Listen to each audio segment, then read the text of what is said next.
With IMP Finance, every button, every feature, every report, every workflow, every automation has been designed specifically for multi-academy trusts. We haven't taken a system that has a legacy in museums or sports centres or even individual schools. MATs are quite unique in their requirement. They need an element of flexibility to deal with the complexities that are natural within them, but equally they don't need things that they don't need, i.e. stock control, multi-currency, Danish VAT. Those functionalities are there in mid-market systems, but with IMP Finance, we just built it from the ground up specifically for the MAT. So you've got the depth that gives you what you want without the complexity of having to maintain it and keep it alive. So budget-led finance is all about putting the budget at the heart of the financial management equation. For a big chunk of the year, MAT finance leaders are spending a lot of time working with their stakeholders, their head teachers, their CEOs, their executive leadership teams around working hard to get the right balance between kind of ambition and prudency to set an annual budget. But too often what then happens is that budget sits on the shelf, the financial management system takes over, and at points throughout the year you then have to join those financial actuals to the time you spend on the budget, and it doesn't always align. But ultimately, budget-led finance put the budget at the heart of the financial management equation. So as you approach the year and you go all the way through it, it's the budget that leads the transactions rather than the transactions taking their own direction, and you then have to try and piece it back to the budget at later points. So budget-led finance gives you so much clarity and ultimately saves so much time. Legacy systems stitch these systems together with a MAT layer. It works okay for some things, but ultimately it's a fudge and it's a workaround. And with all fudges and workarounds, there are holes and gaps and frustrations that start to appear. And at IMP, we looked at what the MAT was. We looked at the constitution and we looked at the makeup of a multi-academy trust, and it's quite simple. It's a single legal entity with schools, and schools are really, really important components. The most important component of that, but ultimately they live within that one environment. And we know that they plan collectively, they need to submit budgets as one, they need to do stat accounts and audit work as a single entity. So why not design a system architecture which fits that model in that way? And therefore, when you're in IMP, there's no flicking in and out of schools or logging in and out of schools or trying to do things from a MAT Center or MAT console to try and join things together for reporting or push data in from a MAT console into school budgets. We have one database and you get complete visibility of all of your schools within that database. What we've done is made something that's been overcomplicated in the past really simple, that now just works and supports our customers. So we often get asked about integrated systems, and what we didn't want to do was to design another set of individual products that are integrated. From day one, from the ground up, we've been building out the unified platform. So it's not different things with mechanisms to synchronize data or to move data between the two.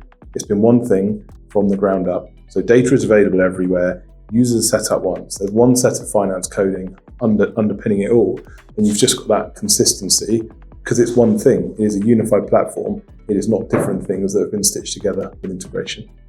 So a lot of the reason month end takes so long is because there's a lot of offline process that has to happen to supplement the holes in your existing tools. With IMP, we are bringing in all of that month-end process, whether it's prepayments, whether it's accruals, whether it's VAT returns and postings, and we're systemizing all of that work that we typically see happening in spreadsheets. So one, you get accuracy at source, but two, you're not having to do things in one place and then transfer it, which creates other risks. Also creates inefficiencies, but it creates, potential risk around differences between what you've calculated and produced in a spreadsheet or schedule versus what you've actually got in your core accounting system. And we just remove all of that and enable users to create these month-end workflows to get them to the same position, but in a more effective and efficient way. So IMP has been built specifically for multi-academy trusts. And we often get asked about, well, actually, are we good for big trusts, or are we good for small trusts or medium trusts? The way we've designed the system to work is like trusts have to do the same thing. Ultimately, they have to set a budget, have to do their financial accounts that need to be approved by auditors and trustees. How trusts get there can look very different, but that's not always different because of size. You can have some very mature small trusts that have lots of controls and processes like the big trusts, and you can have some big trusts that are very decentralized and are quite local in how those systems are used. It's not necessarily a big or small thing, but to give you some comfort, we have trusts that are massive, 50, 60 schools. We have trusts that are tiny, but we have really complicated trusts and we have really simple trusts, fully localized, fully decentralized, fully centralized, partially centralized. Somewhere between all of those, there will be a trust using IMP, and it's fitting them how they are today, but also giving them comfort that as they grow, as they evolve, the system will keep moving and supporting them along that journey. If you're using spreadsheets to do your core financial management and budget setting and supplement existing tools with stuff which is routine and is happening every single year, then there's a real problem there. So for the stuff that is permanent or isn't going to disappear for anytime soon, doing that work in spreadsheets creates risk, it creates duplication, it creates inefficiencies, it creates reliance on individuals. Providers of software should be taking all of that work that people are doing in Excel and systemizing it so that they can achieve the same things with the same functionality, but it lives within their core accounting, budgeting tools and so on.